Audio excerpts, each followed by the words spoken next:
Hello students, welcome to Legacy IAS Academy. In today's video, we are going to discuss about a term that keeps coming in news every now and then and has been developed a long time ago, somewhere in the 18th, 19th century.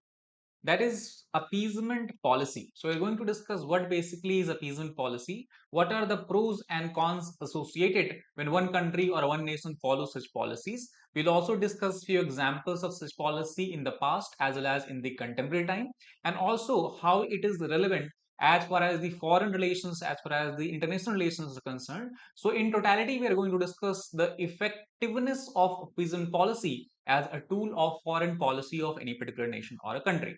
So to give you a context in which we are discussing this particular issue, so recently also, if you refer from the perspective or from for the example of Russia-Ukraine war, we can see a lot of articles that keep coming in news every now and then that the war in Ukraine and Western appeasement with Putin is not the answer in Ukraine, or Russia's brutal honesty has destroyed the West appeaser. So in this context, let us try to understand what basically appeasement or appeasing means. So in simple terms, if we have to define, we can define appeasement as a foreign policy tactics where a certain country, a powerful nation offer specific concessions to an aggressor nation in order to prevent a large scale war. In other terms, we can also define it as a diplomatic attempt that is made to appease an aggressor nation by agreeing to some of its demand, even though the agreeing to demand is not logical or maybe it is not moral in nature. Appeasement is done mainly to prevent war, to prevent the destruction of the economic infrastructure, as well as to reduce the human casualty which could happen as a result of war. Thus, it is a policy of offering substantial concessions to a generally powerful dictatorial regime, a totalitarian regime and fascist government from democratic nations or from the democratic countries or liberal countries. That is what appeasement in simple terms means. Now, obviously, if you look at a background of appeasement, it came into limelight somewhere in the year 1930s when US was following a policy of isolationism, where the US says that it will not interfere, it will not intervene in any international affairs or any foreign affairs unless and until the interest of United States is at stake. So thus it was considered as a very useful foreign policy to ensure peace at home.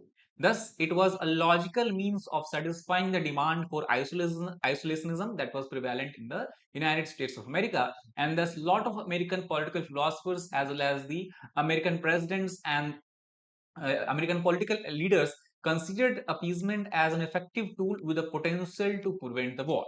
Similar kind of philosophy was also existing in the United Kingdom, Great Britain, which was that time a very powerful empire who has colonies all across Asia, Africa, and also it has very powerful army, military in the Europe.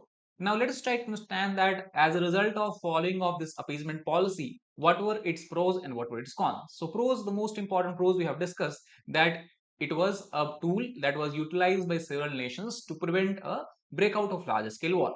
But the appeasement policy started to show its limitation just years preceding to World War II. Actually, in year 1938, to prevent World War II, to prevent the Hitler's regime or Hitler's government of Germany to do further annexation, there was a Munich Agreement that was signed. So the Munich Agreement was basically signed between four countries.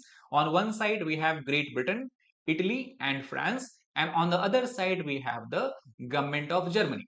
And as per this Munich Agreement, the Great Britain, Italy, and France agreed that they will allow Germany to capture a region of Czechoslovakia. That region was called as Sudetenland. Sudetenland basically was a region where a lot of German speaking population used to reside, though it was a part of Czechoslovakia.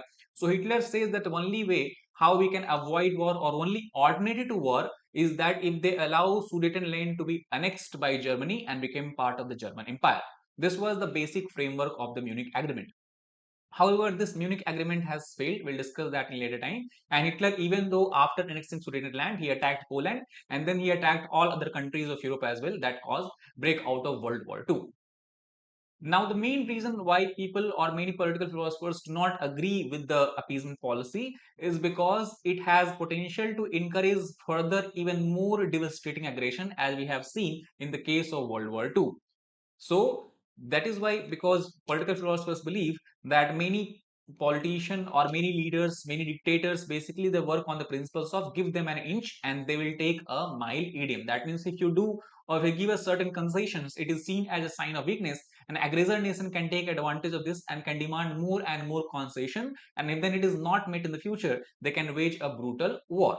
So as we have seen in the case of Britain versus Germany, Britain thought that by following the policy of appeasement, as we have seen in the case of Munich Agreement, it might buy time and allow the Britain to prepare for a war. But at the same time, it also has worked in the favor of Germany, because after signing of this Munich Agreement, Germany also got sufficient time to become more and more stronger. Even we can see that Germany did not follow the Treaty of Versailles that was signed after the World War One, and they started to increase their military strength. They started to increase their naval strength as well, which they used for their own advantage during the World War II. So this is the pros and cons of what we can say appeasement policy. Not only that, appeasement also has a demoralizing or negative effect on the minds of the citizens of a country, because many times such policy is seen as an act of cowardice by the public, and also it is seen as a sign of military weakness by the aggressor nation, because someone is able to give concession. If some nation is willing to give some certain concessions, it is believed that it is because they do not have military power to fight the aggressive nation. And it is due to this appeasement policy we can blame partially there were several atrocities that were conducted in the World War II stage. The most notable of them was the Nanking massacre, where the Japanese soldiers have invaded the Chinese territory, especially the Manchurian region of China, and the Western countries, allied powers, did not come to the aid of China, and they asked both the Japan and China to agree and to withdraw from the Manchuria and follow the Kellogg-Briand Pact that they had signed earlier. But this did not work, and then Japanese soldier entered into Chinese territory, and a systematic sexual assault and rape of lot of women, hundreds of women were carried out by the Japanese soldier. Similarly, we talk about in the European region, we have the Holocaust, which is still sends a shiver down the spine of many people if one try to remember about this. Millions and millions of Jews were sent into concentration camp where they systematically killed by either poisoning them, or they were given back breaking tasks where they died due to lack of nutrition and due to the lack of food. So both Holocaust as well as Nanking massacre serve as a grim reminder for us that why appeasement policy many times does not work or fails to basically prevent aggressor nation from carry out such kind of attacks. So Munich Agreement, as we have discussed just now, right now, that German-speaking Sudetenland was annexed by Germany from the region of Czechoslovakia, and at that time, the British politician Winston Churchill, who later on became the Prime Minister of Britain, he was very much or vehemently opposed of such appeasement policy, because Churchill believed that just satisfying the hunger of the imperial Nazi empire is not enough. If you give them Sudetenland, they'll come for the other part of land as well, other part of countries as well. And that proved to correct. Correct. However, the Chamberlain, who was the then Prime Minister of Great Britain when the Munich Agreement was signed, he believed that signing of such agreement will ensure peace in our time, which of course it was not. So that is how we can say there is a lot of disagreement that also happens within the same country between different political leaders, between different ideologies. And same happened as in the case of Japanese invasion of Manchuria, as we discussed. The Japanese did not agree with the earlier signed Kellogg-Briand Pact, and they entered in deep into the Chinese territory, and even they were trying to acquire this area that is far from the Manchuria. So neither the League, that time we have League of Nations, nor the United States took any further actions, as Japan's military continued to advance in China. And it is due to this region Japan finally withdraw its membership from the League of Nations, and League of Nations had failed, and finally all this culminated into the beginning of World War II. And when the Japanese attacked Pearl Harbor base of United States of America, though US that time was following the policy of isolationism, after the attack on Pearl Harbor, it did not have any choice, and it had to enter the World War II from the side of Allied powers. In recent time, the example of appeasement we can see from the Joint Comprehensive Plan of Action that was signed between P5+1 countries and the Iran. P5+1 country is referred to the five permanent members of United Nations, and one here is other group, that is European Union as a collective group. So UN basically agreed to lift all the sanctions against Iran as long as Iran proved its compliance with the Joint Comprehensive Plan of Action. This was also a policy of appeasement where concessions were given in the form of lifting of sanctions if Iran adhered to its non-nuclear status. However, in year 2018, under the presidency of Donald Trump in USA. He believed that there are a lot of evidences that is pointing to the Iran not following the or not complying with the JCPOA, rather than it is covertly trying to revive its nuclear weapons program, and that is why Trump withdraw the US from the JCPOA, and thus the US reinstituted sanctions intended to prevent Iran from developing missiles. So this is also, we can see, a failure of appeasement as far as the foreign policy as a foreign policy tool is concerned. The most recent example we can see from the Russia-Ukraine war, because many experts believe that Russia has continuously been carrying out aggressive actions not for the first time in recent time, but it has been carrying out such actions for a long period of times throughout 2008, 2012, 2014, and now 2022. For example, in 2008, Russia carried out the invasion of Georgia, where it acquired a large part of Georgia and declared it as an independent state. So this was something that were appeased by Western countries, Western nations, USA and the European nations, and Russia did not had any kind of penalty because of that, or any kind of adverse action, adverse situation because of that.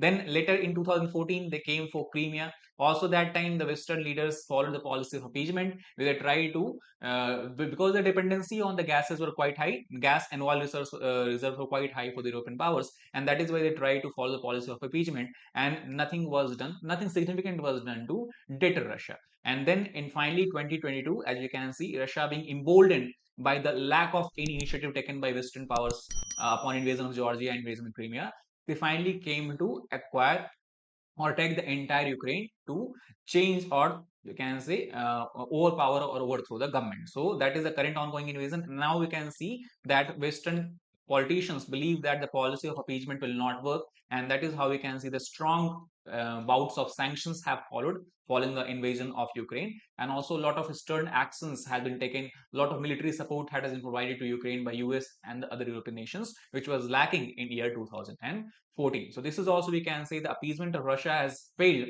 to deter Russia from deter Russia from attacking and invading other territories as well. So that is how we can understand that. In conclusion, while some historians have condemned the appeasement for allowing Hitler Germany to grow too powerful, others have praised it because it has created a postponement that allowed Britain to prepare for war. So there are two lenses from which you can see the policy of appeasement.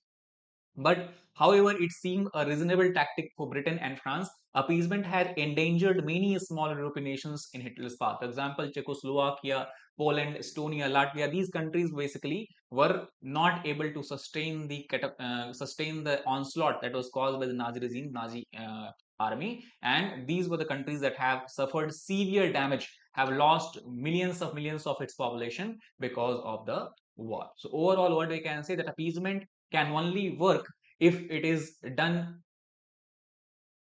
So what we can say in conclusion, that appeasement does not work well, and there are a lot of examples from past and present to show us the same. So I hope you understood about this particular topic, what is appeasement, and whether it is a whether it is a good foreign policy or a bad foreign policy. That is all for this particular video.